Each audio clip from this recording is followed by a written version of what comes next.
Hello and welcome to my kitchen. Today we're going to talk about how to cook with lamb. Just to give you a little bit of history, we have been a lamb producers for over 15 years. And before that, I didn't really eat lamb.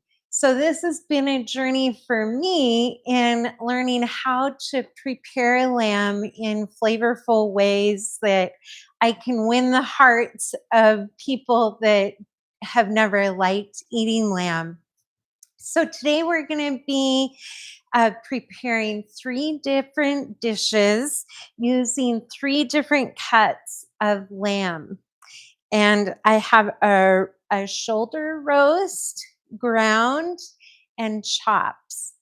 So I also want to invite you anytime during this conversation, if you have questions or if you have comments, I'm more than happy to have dialogue with you. I also want to thank my amazing technical team, my husband and son, Jean and Brendan. Without them, this could not have happened.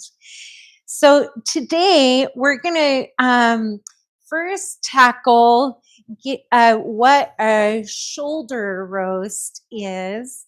A lot of us are familiar with a leg of lamb roast. I don't have that out um, as a something for you to see today, but it's a larger cut of meat, and it's oftentimes cooked at Easter with mint jelly. That's the typical way to prepare a leg of lamb. But I've found a lot of creative ways to cook with that larger piece of meat. But today we're going to talk about the shoulder roast, which is typically a smaller cut. Um, it cooks, and this is about 3 pounds, and it cooks in about 3 hours.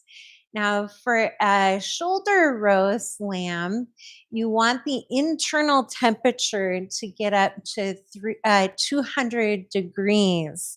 So I oftentimes will cook a shoulder roast just really simply.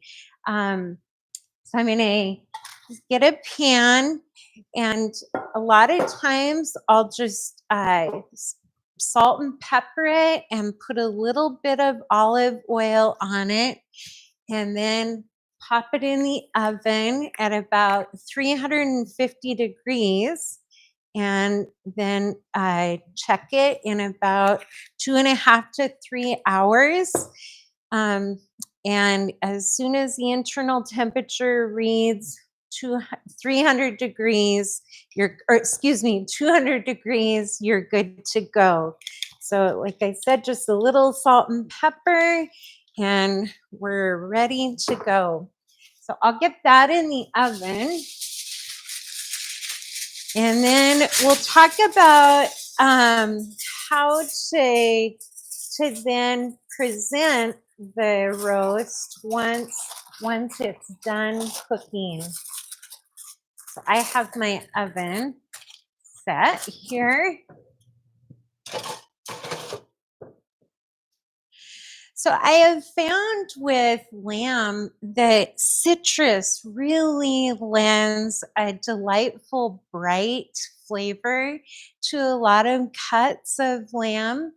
Um, and fresh herbs. I love using fresh herbs. With us being in the depths of winter, it's a little harder to come by getting fresh herbs from your garden, but oftentimes the grocery store carries them. I actually, this was the last harvest, I think, of my time that was out on the front porch. But thyme, rosemary, sage, um, basil, they all lend a beautiful flavor profile for lamb in general. I'm going to show you with the baked lamb a little bit later on. One of our favorite ways to eat it is with an herb pesto. So I'd like to talk a little bit about some of the nutritional benefits of lamb. I have found as I talk to people that they just aren't real familiar with lamb and why it should be a part of your everyday meal planning. So, lamb is highly nutritious and it's very versatile. It's rich in essential nutrients and minerals. It's high in protein, iron, zinc, and B vitamins. Um, it has, a fat layer to it, but that melts away and makes for a very moist, tender meat. Um, lamb, when it is American raised, which when we talk about sourcing lamb, I always encourage people to reach out to their local farmer, or if you go to a market, make sure that the lamb is grown in the US. And the other thing, if you can have a conversation with your farmer, is seeing if they are producing lamb that is of ancestral breeding. And what I mean by that is a heritage breed.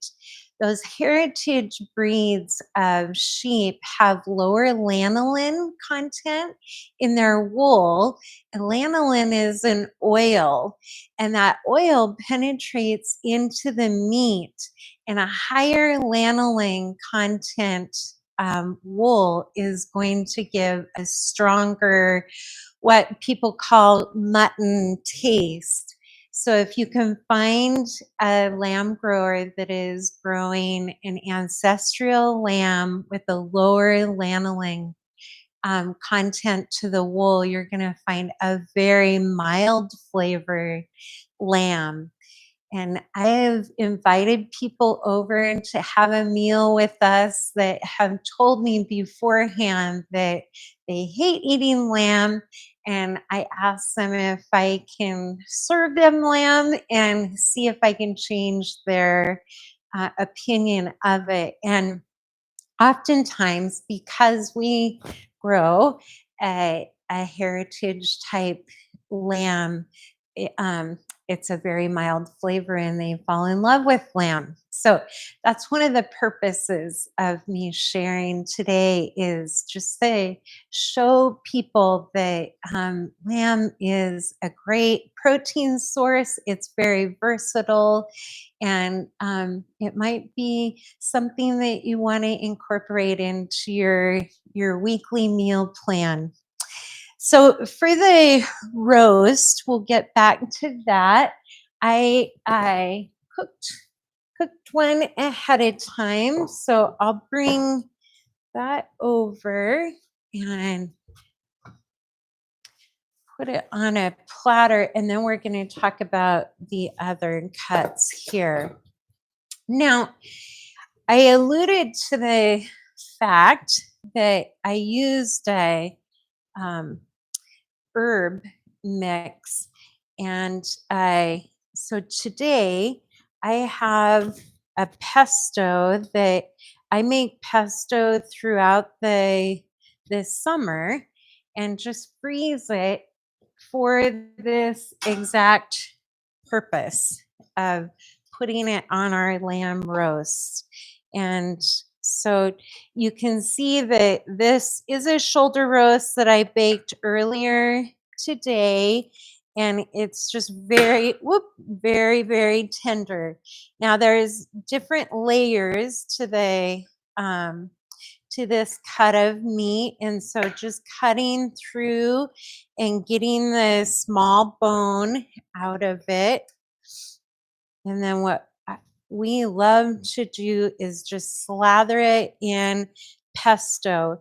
Now, pesto can be made with all different herbs, any herb, fresh herb that you have, um, any kind of nuts that you have. And then I usually do a Parmesan cheese and some olive oil and fresh garlic and then some Parmesan cheese. Now, when there is a layer of fat like this, I just pull that out when I'm ready to serve the roast. Um, this is beautiful. And this roast is just gorgeous, served like it is. Or if you have leftovers, I love putting it in soups or making a rice dish or a pasta dish and including it in that. There's so many ways to stretch using a roast that usually produces plenty of leftovers. So there is some more meat on this bone, but for right now, um, we'll just put that together. And then the pesto, I just freeze it in little chunks and then put it over the hot roast, and it kind of melts in those herbs and the cheese, and it just has a really rich, um,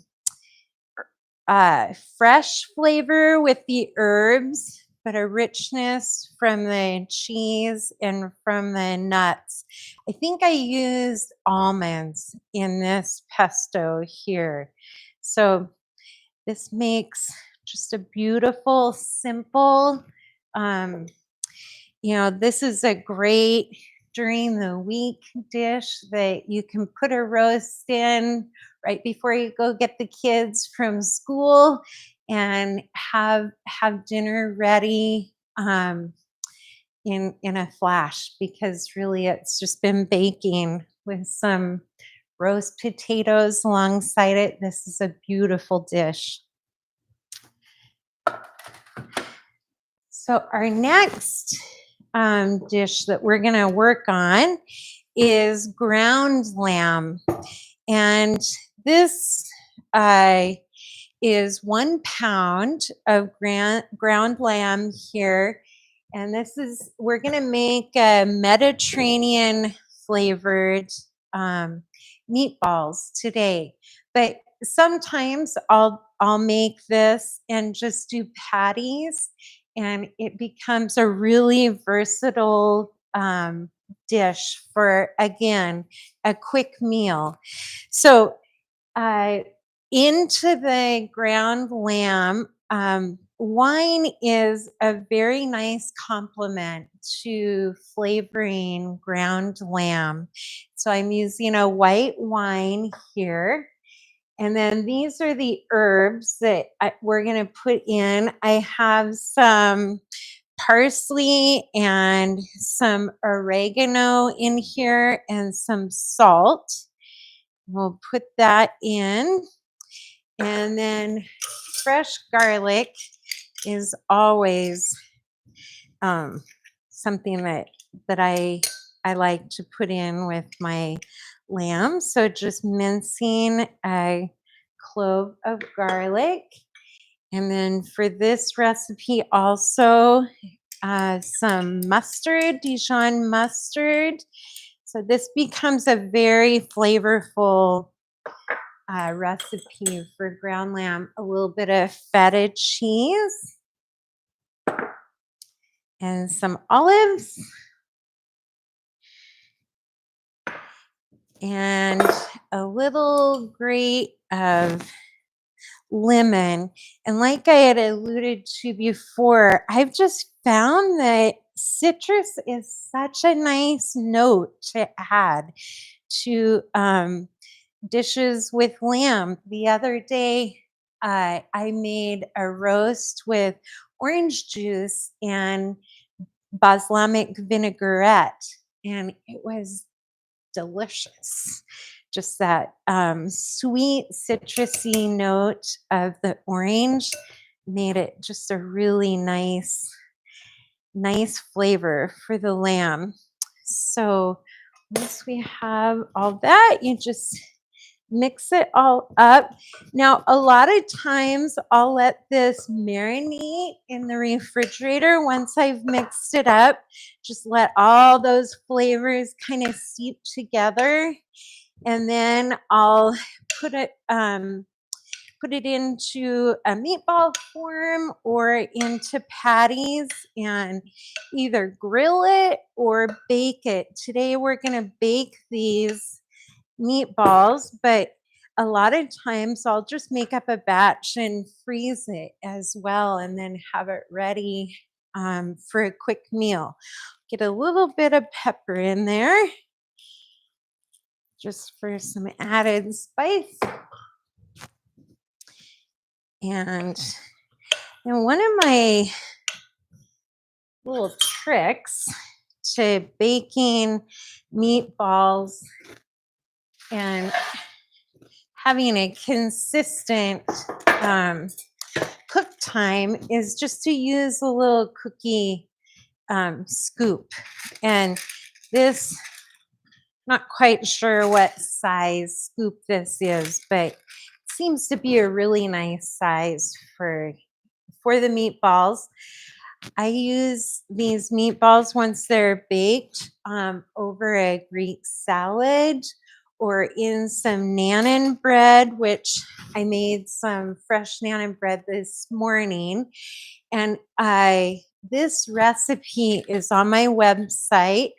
I will also be sending you a link to it as well for the meatballs and the naan bread and tzatziki sauce.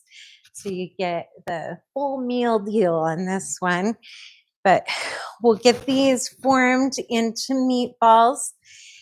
And another way to serve these is in a orzo and chicken broth soup. Just super simple. Maybe throw in some frozen kale, and you have a complete meal that's really flavorful, very healthy, and quick. That's what we're needing is healthy and quick foods, especially during the week. So we get these all formed, and then these bake at 350 for about 30 minutes. And your dinner or lunch is served. You're ready to go. You can double this recipe quite easily. This is just 1 pound. I wrote the recipe to use 2 pounds of meat, but it's easy to half as well. Oh, okay. All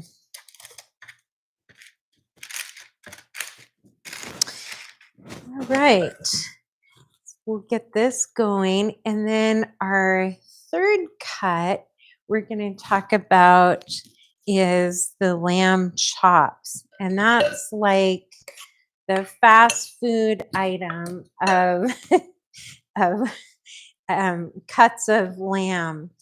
We can have a meal ready in just minutes when I have lamb chops thawed, and they thaw so quickly as well. So, okay. These are ready for the oven. Put them in and then cook those for 30 minutes.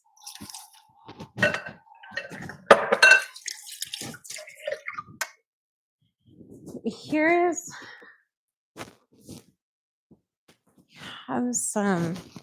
started plating the meatballs that I had baked earlier today, and they just bake up beautifully. And this is one of the requested birthday meals of my kids. They love these, and they're They're fun, they're different, but they're really easy to make. So here's probably the meal for my guys. Tzatziki sauce is just a little bit of yogurt and cucumber, garlic, salt, red wine vinegar. You have a beautiful sauce that is really fresh, and then some cilantro and some pomegranates. You have a very flavorful plate. So this naan bread is perfect for wrapping up a sandwich and having something on the go, or having a lovely meal together with your family. All right.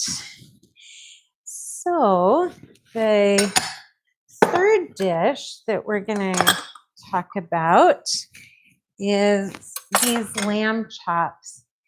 And I've worked on this little recipe using fig butter to top the lamb chops with, and it is so good. So I've used, this is a fig butter, but you can use dried figs. I've not used fresh figs, but I would think you could do that as well. So it's just figs and butter, and then we'll put some garlic, again, some lemon peel in it, and salt and pepper, a little bit of fresh rosemary. Rosemary is a really nice herb for lamb as well. It has a woody flavor with a little citrus note to it. And for a little kick, I like putting in some chipotle powder, just a little bit. Just get your attention there when you bite into that lamb chop. Makes a nice little addition. So you mix up this fig batter, and then we'll get the skillet going here in just a minute and get these lamb chops cooked up. I'm going to salt and pepper the chops before I put them on the hot pan. We'll get it going. Okay. Here's some fresh rosemary. I love keeping a few herbs in the house, even during the winter, just so I have some fresh flavors to put in my dishes. Just chopping them up fine makes just a lovely flavor. These chops, I had mentioned before, they're a great weekday quick meal, but also they are elegant enough to serve with your friends or family. If you want to have just a really special meal, they're a great choice for that. So a little salt, pepper, and we'll get this going here. Just mix it up. If you use just dry figs, I would suggest putting all the ingredients in like a food processor and mixing it that way, just so you can chop up those fresh fresh or dried figs real well before you get the butter all mixed up. Okay, so these chops, I've cut off a little layer of the fat that's usually on this side, and then there's always a little bone in the chop as well. So that's kind of the um, construction of the chops. Something that I didn't mention before with the shoulder roast is the shoulder roast can also be cut up into steaks. And the other day I did that um, just to see how it would be. It was a really, really nice flavor. The shoulder um, roast steaks are not quite as tender as the chops are, just because it's um, as not a as tender of a cut, but they have a lovely flavor. So if you have a shoulder roast, you saw the bones, the layer of bones, and just cut between those bones and it'll make thicker steaks than even what these chops are, but they turn out really, really nice. One thing that I make sure I always have is a meat thermometer.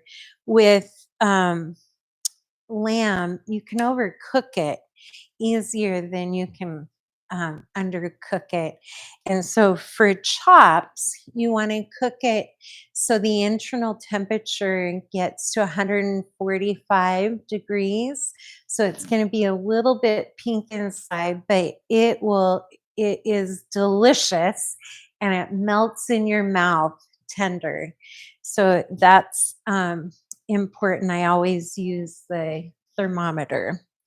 So I'm going to turn around here and get the pan warmed up, and then we'll get going on cooking the chops.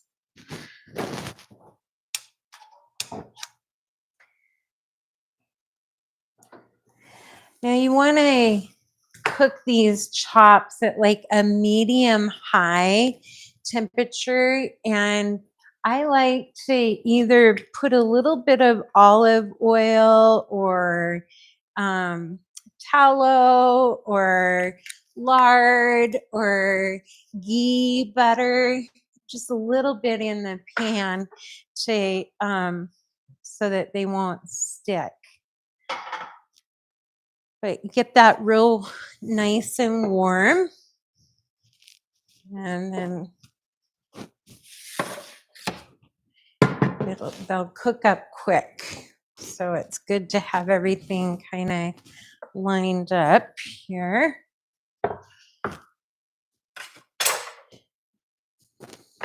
Okay, that's almost there.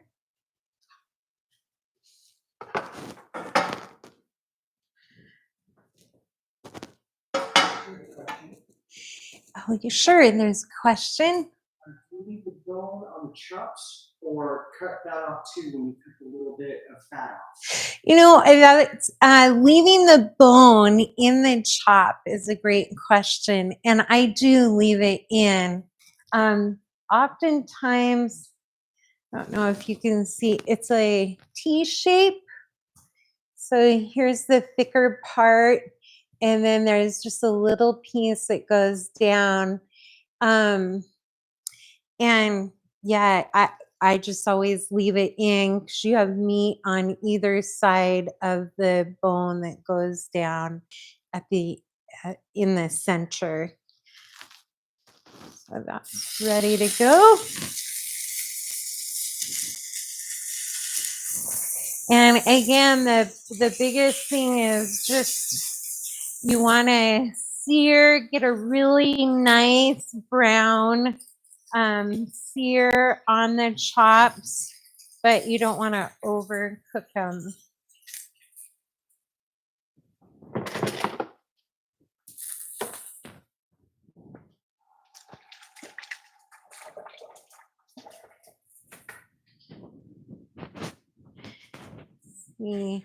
Um, so I've talked a little bit about flavors, and I have been using lamb in Thai and Oriental dishes.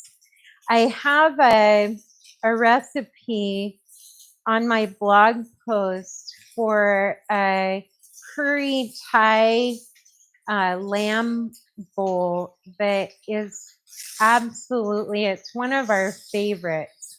So lamb really adheres to a lot of different flavor profiles. So I encourage you to be creative and adventurous with how you incorporate lamb into your meal planning, and really try to think outside the box of how to prepare lamb and what kind of flavors to use. There's two great books that I would like to refer to. One is called Farmhouse Cookbook, and it's an old cookbook that I've had for a long time. But in this cookbook, the author has gone all over the United States and visited farms and gathered recipes from the farmers of the things that they are raising. And I have found some of the best recipes in this cookbook. But in this cookbook, they've really done a great job of showcasing lamb and in different cuts and using it in different ways. There's a lamb recipe with lentils in here that I really enjoy making. Um, and there's a leg of lamb that I think it's like a 36-hour roast on real low, 200 degrees. So this is a great cookbook that I would recommend. The other one is The Nourishing Traditions by Sally Fallon. She has some great lamb recipes. A lot of her recipes, she marinates whatever cut of lamb it is in red wine for a couple hours, and then we'll go on to flavor the lamb for the dish that she's making. Now these chops, you can see I'm not wanting them to get over browned. I've turned down the heat a little bit, but I'm keeping a pretty close eye on the internal temperature because I do not want these to overcook. And here in just a few, oh, maybe I'll start now. I'll put a layer of this butter on so that it can start melting into the chops. And it is the most delicious, rich butter that really makes a nice flavor for the chops overall. It's such a simple way to elevate your meal. Putting in a little surprising element of flavor into our meals, that adds spark to our cooking, and we all could use a little spark every once in a while to our meals. We'll let that melt in and turn that heat down. And as this butter is melting in, it is really marinating the meat, so that the flavor is going to go right into that chop.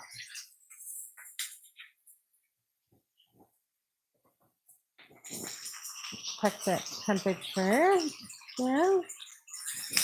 Well, that is over. Okay. Happened so quick.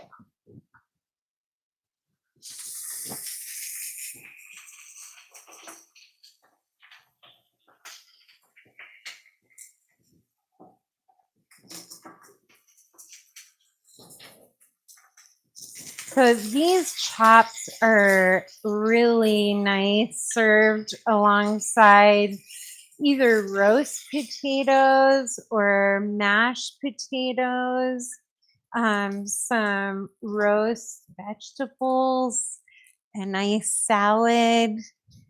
Um, they just make a lovely dish. So I'm going to bring all three the dishes over here. And this is our our Greek meatballs with some naan bread, or as I said, you can serve it in soup or on salad. The lamb chops with a big butter, and then the shoulder roast with an herb pesto over it. I wish I could have you all over to enjoy this with me today for lunch. Um, but it's been fun sharing a little bit with you about how to cook with lamb. And I hope this inspires you and encourages you to try maybe a new recipe or a new way of cooking lamb. Maybe you cooked lamb for many years and you just need some fresh ideas. Um, but I'm so thankful to have this time with you, and I welcome any questions or comments that you may have. And if not, I will be sending a replay of this video along with a documentary or a document that I've written on the different temperatures for each cut of meat, as well as what each cut is good for. We've gone over that a little bit today. And then some different creative flavor profiles to add to your repertoire of cooking with lamb. Also, on the website, I do have a handful of recipes. I will send some in the follow up email, but we have a question here. Do you use your lamb bones for broth, or how do you use the bones? If you get them when you butcher yours. Yeah, so using the bones for broth is the question. And yes, when we have our lambs processed, I always ask for the bones. And they go into my Instant Pot to make a bone broth with roast, especially the leg of lamb roast. And that may be something that I do a live on at some point, but showing you how you can cut the meat away from the bone in the raw form, and then using that roast meat in different unique ways.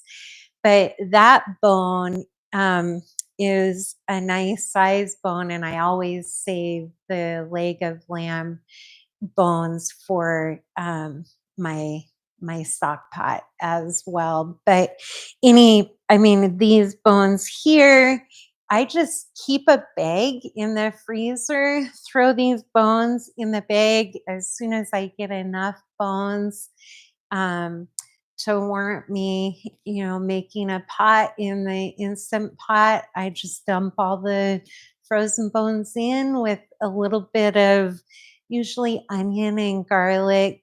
Um, I use this splash of apple cider vinegar, a little bit of salt and pepper, and then cook it for 20 hours is what I set it on. And it makes a really delicious, rich, flavored bone broth that's so nourishing and can be added to so many things. Um, yeah. I, look at my notes and make sure that I haven't forgotten anything. Um, Grilling is a great way to prepare lamb as well, and I'd be happy to do another class on how to grill lamb as well. But for today, I'm so thankful you joined me, and I wish you the very best. It looks like we have one more question. Thanks for keeping them going. Do you have any recipes for organs? Oh, organ meat. I don't. Um, and I haven't even I've been just feeding the organ meat to our dogs who are livestock guardian dogs right now. So I truly and honestly have not used the organ meat for our meal repertoire. The hearts, the other day when I was defrosting a heart, I thought that'd be probably really good just to slice, about a quarter inch thick and fry with some salt and pepper, but I have not done that yet. So maybe maybe I'll do that this week. All right. Thank you. Be well and have a wonderful day. Goodbye.